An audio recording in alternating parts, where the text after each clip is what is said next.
It is 2024 and marital rape is still not a crime in India. India has introduced a new penal code replacing its colonial era laws. The new laws on sexual offences still include an old exception in the section dealing with rape, which says that a man having intercourse with his wife is not considered rape, basically exempting a husband from being prosecuted if he violates his wife's consent. This has sparked outrage, with many saying it's an archaic law which violates women's rights and bodily autonomy. Sexual violence in marriage was always there.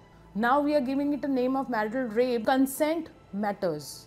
And in marriage or no marriage, by the stranger, by the husband, if consent is not given, it should be considered rape.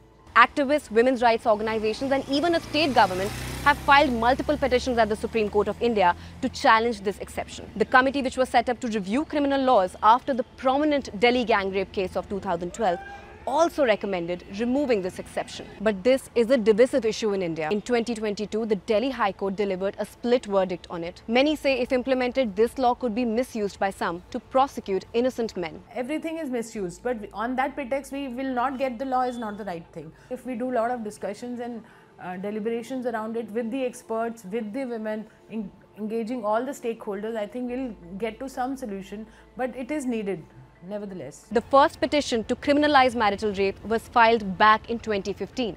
There has not been any movement since then. Now activists are looking to the Supreme Court, but there's no clarity yet on when we can expect a ruling. Some activists also say that the biggest thing to tackle is the understanding and awareness of consent for both men and women. You'll be surprised, 80 to 90% of the women in our country will not understand what the consent is, and they will have no idea about that they can be violated in their marriages. So the whole idea is about spreading the awareness and